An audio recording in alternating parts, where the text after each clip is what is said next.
देहरादून में आसमान से बरसती आफत ने शहर की तस्वीर बदल दी है।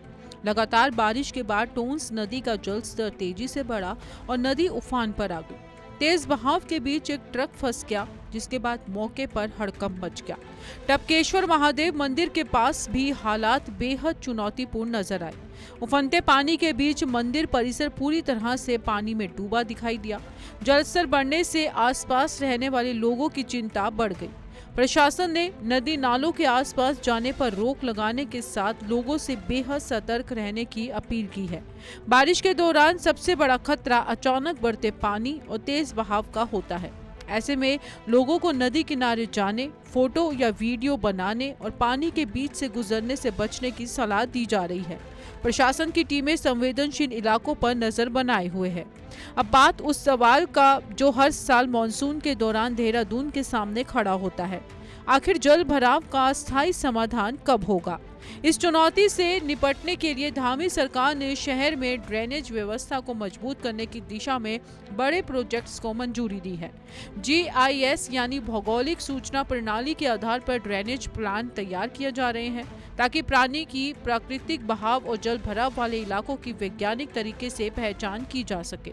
सरकार की ओर से करीब 1960 करोड़ रुपए की राशि से 15 GIS आधारित ड्रेनेज परियोजनाओं को मंजूरी दिए जाने की बात सामने आई है। मकसद साफ है, बारिश के पानी को तेजी से निकालना और शहर को बार बार होने वाले जल भराव से राहत देना। लेकिन आज जब भारी बारिश में सड़कें, नदी और नाले उफान पर है, तब इन योजनाओं की असली परीक्षा जमीन पर हो रही है। देहरादून के सबसे व्यस्त इलाकों में जल निकासी सुधारने के लिए कई स्तरों पर काम की योजना बनाई गई। दर्शन लाल चौक से प्रिंस चौक होते हुए सहारनपुर चौक तक करीब 19 करोड़ रुपए की लागत से आधुनिक ड्रेनेज सिस्टम तैयार करने की कवायद है। आरा घर चौक जैसे संवेदनशील स्थानों पर भी नाला निर्माण और जल निकासी सुधार के काम किए गए हैं।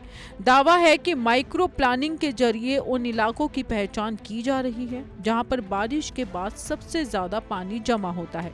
दूसरी तरफ तत्काल राहत के लिए निचले इलाकों में high capacity D watering pump लगाए जाने की भी व्यवस्था है।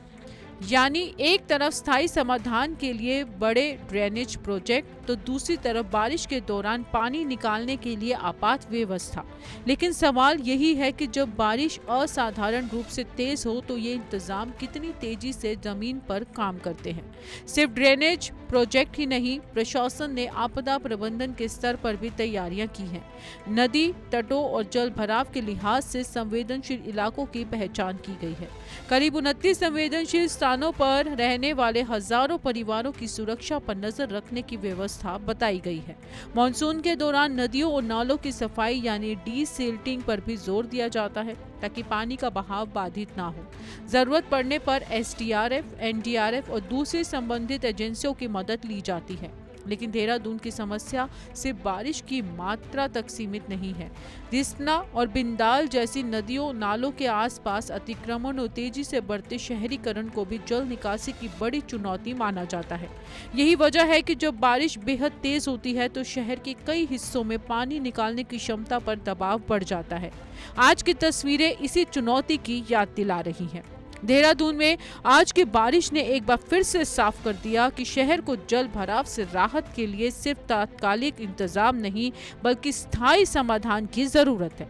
सरकार के बड़े ड्रेनेज प्रोजेक्ट अब कितनी तेजी से जमीन पर उतरते हैं और कितना असर दिखाते हैं, यही सबसे बड़ा सवाल है। देहरादून में भारी बारिश के बीच टोंस नदी का उफान और टपकेश्वर मंदिर के पास पेड़ गिरने की तस्वीरें सामने हैं। प्रशासन अलर्ट पर है, लेकिन चुनौती बढ़ी है। करोड़ों की ड्रेनेज योजनाओं के बावजूद आज के हालात बता रहे हैं कि देहरादून को बारिश के पानी से स्थायी राहत की अभी जरूरत है। कैमरा पर्सन पंकज के साथ मेधा चौधरी, TV 100।